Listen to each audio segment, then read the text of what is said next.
రాష్ట్రాల ప్రజలను వైరల్ జ్వరాలు పట్టి పీడిస్తున్నాయి. దగ్గు జలుబుతో రోగుల గొంతు కూడా మారుతోంది. ఎన్నడూ లేని విధంగా కీళ్ల నొప్పులు వేధిస్తున్నాయి. మరికొందరు వాంతులు విరేచనాలతో ఇబ్బంది పడుతున్నారు. 3-4 రోజులైనా జ్వరాలు తగ్గకపోవడంతో ఆసుపత్రులకు క్యూ కడుతున్నారు. మరోవైపు పేషెంట్లతో ఆసుపత్రిలోని బెడ్లు నిండిపోయి కనిపిస్తున్నాయి.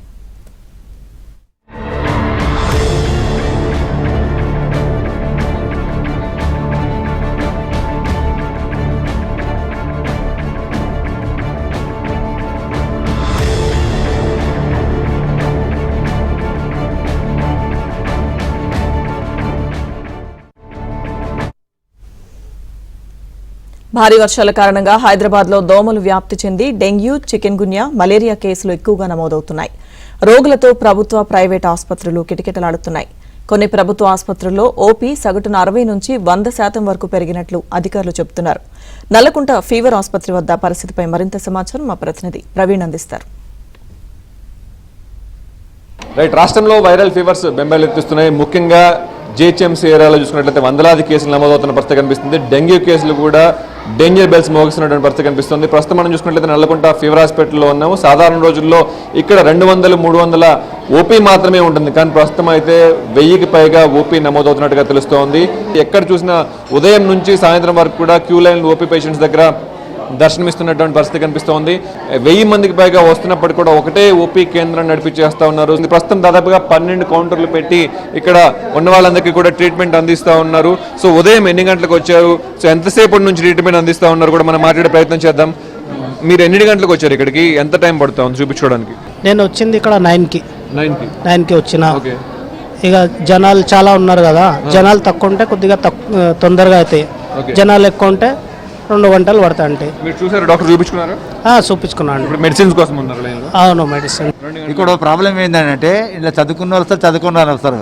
ఇక్కడ టోకెన్ నెంబర్ తీసుకుంటప్పుడు యాప్ అంటారు. యాప్ చదువుకున్న వాళ్ళకి రావు. ఆ యాప్ అనేది నంబర్ అనేది ఎవరైనా ఫెసిలిటీ చేయాలి. వీళ్ళు ఈ నంబర్ అనేది ఇవ్వాలి. యాప్ అనేది ఎవరికి తెలియదు ఇక్కడ చదువుకున్న వాళ్ళకు. పొద్దున్న 8:30కి వచ్చినా, నేను రాగానే లైన్లో నిలబడినా. నాకు ఎవరు ఏం చెప్పలేదు టోకెన్ తీసుకోవాలి, ఎక్కడి నుంచి స్కాన్ చేయాలని. నాకు మొత్తం నేను ఫ్రెండ్ దగ్గర పోయేటప్పుడు టోకెన్ తీసుకురామని ఉన్నారు. నాకు తెలియదు. మళ్ళీ పోయి టోకెన్ వచ్చి మళ్ళీ నిలబడిన లైన్లో. నేను రిక్వెస్ట్ చేస్తున్నాను సెక్యూరిటీ. జ్వరం ఉంది మీకు? జ్వరం ఎన్ని రోజుల నుంచి? 10 days అవుతుంది. ఎంత అవుతుంది టెంపరేచర్? ఎంత వస్తుంది? టెంపరేచర్ వస్తుంది, పోతున్నాను. మొత్తం ఇది కాలుతుంది మొత్తం. 2 hours 8కి వచ్చి నేను 8 గంటలకు వచ్చాము. 8 గంటలకు వచ్చాము. ఒకటి ఆన్లైన్ అని పెట్టిరు, అది ఒక అర్థమైతే లేదు. తెలుగు వాళ్ళకి ప్రాబ్లం అవుతుంది. ఆన్లైన్ పెట్టి తప్పు చేసిరు అంతా. ప్రైవేట్లో పోతే డాక్టర్లు గుంజుతున్నారు పైసలు. వాళ్ళది ఏం పని, దోసుకునే పని ఉన్నది. అది ఇక్కడ చూసుకోవచ్చు 103 ఫీవర్ తోటి దాదాపుగా 2.5 గంటలకు పైగా కూడా అసలే నీరసంతో ఉన్నటువంటి పేషెంట్ని దాదాపుగా 2 గంటల పైగా కూడా ఇక్కడ ట్రీట్మెంట్ అందించడానికి కాదు, ఓన్లీ ఓపీ చిట్టి తీసుకొని డాక్టర్ దగ్గర రావడానికే ఎంత సమయం పడుతుందని చెప్పుకోవచ్చు. మనం చూసుకోవచ్చు ఫిమేల్ వార్డులో కూడా వస్తున్నాం. ఫిమేల్ వార్డ్స్లో కూడా చూసుకుంటే మొత్తంగా కూడా పూర్తిగా నిండిపోయినటువంటి పరిస్థితి కనిపిస్తూ ఉంది. ఎక్కడికక్కడ అన్ని హాస్పిటల్స్లో, ఒక్క నల్లకుంట ఫీవర్ హాస్పిటల్నే కాదు, గాంధీ హాస్పిటల్కి సంబంధించి కావచ్చు, నల్లకుంట ఫీవర్ హాస్పిటల్కి సంబంధించి కావచ్చు, అన్ని హాస్పిటల్స్లో కూడా పూర్తిగా నిండిపోయినటువంటి పరిస్థితి కనిపిస్తుంది. డాక్టర్స్ గారు కూడా ఉన్నారు. మేడం చెప్పండి, రోజుకి ఎంతమంది వస్తున్నారు, ఎలా ఉంది ఓపీ? రోజుకి 1500 మెంబర్స్ వరకు వస్తున్నారండి. చాలా బిజీ ఉంటుంది ఓపీ. టైఫాయిడ్ కేసెస్ అయితే ఎక్కువ వస్తున్నాయి. డెంగ్యూ కేసెస్ ఏమైనా వస్తున్నాయి? డెంగ్యూ కూడా ఉన్నాయి. Dengue, chikungunya, typhoid, malaria. అంటే ఎక్కువ డెంగ్యూ, చికెన్ గున్యా, టైఫాయిడే ఉంటున్నాయి. సీజన్లో మరీ ఎక్కువ 104, 105 నమోదవడానికి రీజన్స్ ఏమన్నా? మెయిన్ రీజన్ వర్షాలకి బయట ఫుడ్ తినకూడదండి. ఏ చిన్న బయట ఫుడ్ తీసుకున్నా కానీ దానివల్ల ఎక్కువ, వర్షాలకి చిన్న చిన్న పురుగులు అవన్నీ ఎక్కువ అవుతూ ఉంటాయి కాబట్టి ఆ ఫుడ్లో ఎక్కువ వస్తుంటాయి కాబట్టి తెలియకుండా బయట ఏ చిన్న తిన్నా కానీ పెరుగుతున్నాయి. అందుకే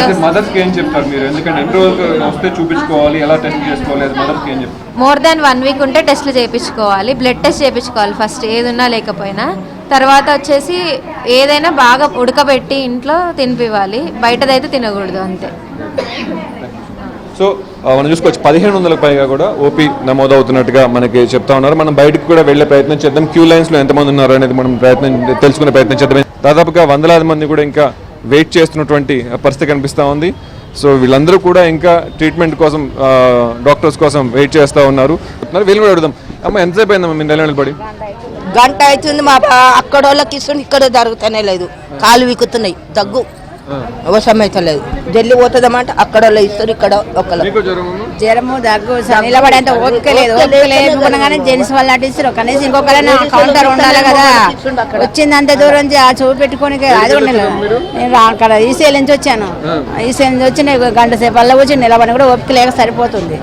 చిన్నపిల్లలను కూడా తల్లులందరూ కూడా వస్తూ ఉంటారు, చిన్నపిల్లలు మామూలుగానే ఏడుస్తూ ఉంటారు. సో వాళ్ళకు వచ్చినప్పటికి వాళ్ళు సెపరేట్ కౌంటర్లు పెట్టకుండా ఒకే కౌంటర్ పెట్టడంతో తీవ్ర ఇబ్బందులు పడుతున్నామని చెప్తున్నారు. ఇప్పటికైనా ప్రభుత్వం స్పందించేసేసి ఇంకొక ఓపీ కౌంటర్ అదనంగా ముఖ్యంగా ఈ సీజన్లో అయినా పెడితే కొంతమేర ఉపయోగపడుతుందని చెప్పేసి కూడా చెప్తా ఉన్నారు. Video journalist Prashanth, Praveen, 7 Hyderabad.